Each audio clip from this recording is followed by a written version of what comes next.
ابھی 10 منٹ عادت ہو جائے نا دعا مانگنے کی علیحدہ سے رات کو، حضور نے فرمایا جو فرض نماز کے بعد دعا مانگے اللہ اس کی قبول کر لیتا ہے۔ نبی پاک صلی اللہ تعالی علیہ وسلم نے فرمایا اللہ مسافر کی دعا قبول فرماتا ہے۔ حضور نے فرمایا اللہ مظلوم کی دعا قبول فرماتا ہے۔ حضور نے فرمایا بیمار سے دعا کراؤ اللہ اس کی دعا قبول فرماتا ہے۔ میرے نبی پاک نے فرمایا ماں باپ جب بھی اولاد کے لیے ہاتھ اٹھائیں، ویسے تے بلے شاہ تو آسمانی اڑ دیا ہی پھڑ دیں، جیڑا گھر بیٹھا انہوں بڑھیا ہی نہیں۔ حضور فرمانے لگے ماں باپ جب بھی اولاد کے لیے دعا فرمائیں اللہ ان کی دعا کو قبول کرتا ہے۔ آپ اپنا تعلق بنائیں دعا کے ساتھ، عبادت کے ساتھ، مصلی کے ساتھ رشتہ بنائیں، استغفار پڑھیں۔ صلاح الدین ایوبی صلیبی جنگوں میں تھے، رات کو مسجد اقصیٰ میں نماز پڑھی تو پریشان تھے۔ ایک بزرگ سے ملاقات ہوئی تو وہ کہنے لگے کہ آپ بڑے پریشان ہیں۔ کہنے لگے حضور پریشان اس لیے ہوں کہ پہلے ہی مسلمان کمزور ہے، اب میں نے سنا ہے دشمن کا ایک بحری بیڑا وہ جنگی سامان سے بھرا ہوا آ رہا ہے، تو اب ان کے پاس اور تلواریں اور نیزے آ جائیں گے، مسلمانوں کے پاس پہلے ہی وسائل کی کمی ہے، پریشان ہو کس طرح کر کے مقابلہ کریں گے۔ یہ بات کہتے ہی صلاح الدین ایوبی نے بزرگوں سے کہا حضور آپ بھی دعا کرنا، دعا کی بڑی طاقت ہے۔ میرے نبی پاک نے فرمایا دعا مومن کا ہتھیار ہے، دعا مومن کا۔ حضور نے فرمایا تقدیر کو سوائے دعا کے کوئی چیز نہیں بدل سکتی، دعا مومن کا ہتھیار ہے، یہ کافر کے پاس کوئی نہیں، یہ ہتھیار ہے مومن کا۔ اللہ کرے آپ کو سمجھ آئے، پھر سنیں کئی بار کہہ چکا ہوں یہ ہتھیار ہے۔ کافر کے مقابلے میں جو تیرے پاس سب سے بڑا ہتھیار ہے وہ دعا ہے۔ دعائیں کرانی چھوڑ دی، کرنی چھوڑ دی، لینی چھوڑ دی۔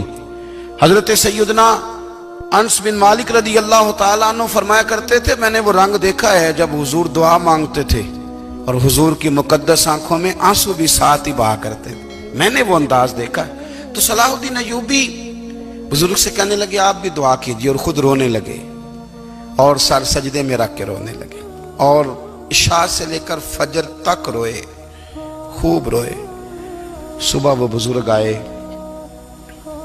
تو صلاح الدین ایوبی کا خوبصورت اور ہنستا ہوا چہرہ دیکھا، کہنے لگے آپ بڑے خوش ہیں، رات تو میں نے بڑے روتے ہوئے دیکھا تھا۔ تو کہنے لگے حضور وہ جو بحری بیڑا آ رہا تھا نا وہ پانی میں ڈوب گیا ہے، اب وہ نہیں آ رہا، ابھی خبر آئی ہے تو میں بڑا خوش ہوں۔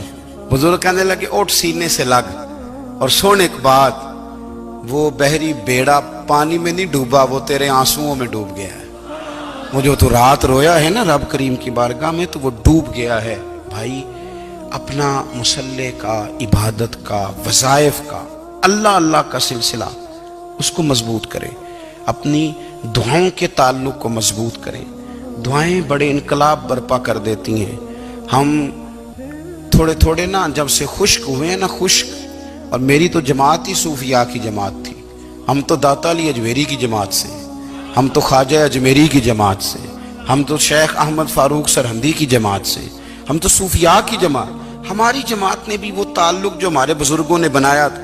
بزرگ اللہ کے قریب کیسے جاتا ہے؟ تو ہمارے یہاں نا بہت سارے لوگ کہتے ہیں جی نظر ہو گئی تو کام ہو گیا۔ بھئی جو بخاری مسلم میں طریقہ ہے نا اللہ کا قرب پانے کا وہ تو نفل ہے۔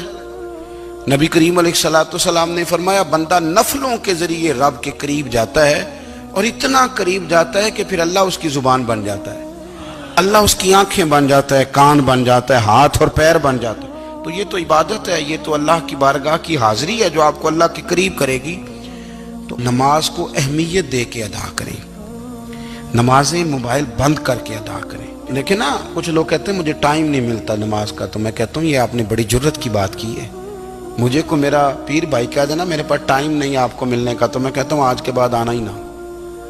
میں تو کیا سمجھتا ہے تو بہت بڑا آدمی ہے، تیرے پاس ٹائم نہیں ہے اور ہمیں ملنے کا ٹائم، موج کر۔ تو آپ نے اللہ رسول کو کہہ دیا ٹائم نہیں۔ اور عجیب فلسفہ ہے نا، کہا جائے نماز پڑھنے آؤ تو کہتے ہیں کپڑے ٹھیک نہیں، اور کہا جائے کہ آؤ ذرا دعوت پہ چلیں تو کہتے ہیں 1 منٹ ٹھہر میں کپڑے بدل کے آیا۔ نماز کے لیے کہا تو کہتے ہیں ٹھیک نہیں، دعوت کے لیے کہا تو کہتے ہیں میں ذرا تیاری کر لوں، یوں جانا مناسب نہیں۔ یہ معاملہ ٹھیک نہیں۔ رب تو فرماتا ہے کہ جب تو مسجد میں آ تو زینت اختیار کر کے آ،